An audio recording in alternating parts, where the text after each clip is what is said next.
Welcome back. All right. News of the day video for all you fine people on the internet for your Sunday, September the 22nd. As things are quiet right now, but they're going to get really noisy again once we get to the cuts. And the cuts and releases have started already. Nothing major, nothing earth shattering at this point. Nobody on waivers or anything like that. But releases and assignments have already started. Guys getting assigned to the AHL training camp. Guys getting sent back to juniors. All this fun stuff. So it's already started. And just thinking about it, like, okay, you've got a few days in training camp and then you're gone. So if you're not feeling all that great, well, you're probably gone. But at any rate, training camp can be kind of merciless. I've always felt bad for good players that have rough training camps and preseasons, end up starting the year in the AHL, but it happens. You have a bad week and suddenly, anyways. Last night's games, one exciting game was definitely Pittsburgh Buffalo. Score was 7-3. It doesn't matter who won because preseason. But in that game, two hat tricks. For the Sabres, it was JJ Peterka. JJ Peterka, of course, assured of a roster spot, will get top 6 minutes and will have every opportunity to succeed. Coming off of what was a disappointing year for Buffalo, Peterka was one of the few real bright spots for the Buffalo Sabres. On the other side, though, the hat trick is from Puljujarvi for the Penguins against the Sabres. And that's a mild surprise. Puljujarvi, a player who's looking to work his way up the lineup, well, that'll help. That'll help. Having a strong preseason would definitely be good. And I think the Penguins would love to see Puljujarvi realize some of his potential. And again, it's only preseason, but this definitely means that, he's going to get into another game. They're going to give him another look because goal scoring is important in today's National Hockey League, as if it hasn't been important in the past. Hey, it's always important, right? Okay, Levshunov, it's going to be a while before he gets his first NHL goal. Dealing with a foot injury, he's out 4 more weeks. That's about the same time frame as Brossoit. Brossoit, of course, signed by Chicago during the summer. And for Levshunov, that has to be frustrating. He's number 2 draft pick, probably looking to have training camp and get some preseason experience. And then we'll see what they do with him when he comes back after those 4 weeks. Like, do they just send him away, or do they give him a look on the roster?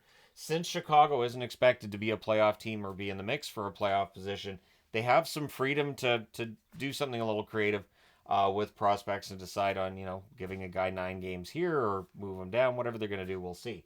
But yeah, so it has to be frustrating for Levshunov right now.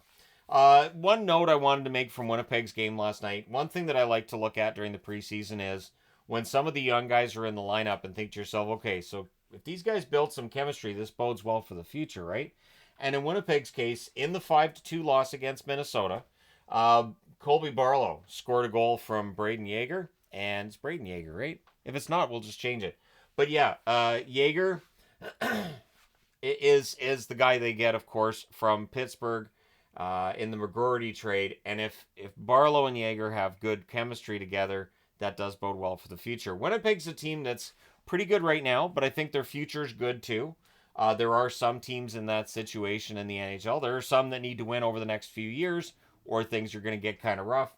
But I think for Winnipeg, I think this is sustainable because they do have young guys coming in who look pretty good. So that's one thing to keep an eye on during preseason. I always look to see who's, picking up chemistry or which players stand out that weren't expected to. Evander Kane. So the reason for the Oilers jersey, Evander Kane has had surgery. He had that on Thursday and is expected to be out until January or February. They don't have an exact timeline yet, but we knew Kane was having surgery. We knew he was likely headed for LTIR, and that definitely seems to be the case. So any concerns the Oilers have about being able to fit all that salary and Kane's and all that too, that gets pushed down the road until January or February, and at that point then you revisit it, right? So LTIR will help the Oilers right now, but when Kane's healthy and good to go, we'll see what they do. Arthur Kaliyev. So this is rough because Kaliyev is a player that signs a contract with the LA Kings, but he had asked to be traded and all that. Now Kaliyev's injured. Upper body injury, may require surgery. He is expected to miss a few months. So it's not a short-term injury for Kaliyev, and that is a tough break for him because, again, if Kaliyev was looking to get traded, you got to up your value and get your trade value up to get those teams calling, looking to see what the Kings are going to want for the player. And now you're not going to have that. And he's not going to be able to go out there and get the goals and points to show that he's turning things around. So hopefully Kaliyev's out less time than expected, and he can get some goals upon his return. It's just one of those things where the first time Kaliyev came up, I was impressed with his shot. I thought he was a good player, and it just hasn't panned out.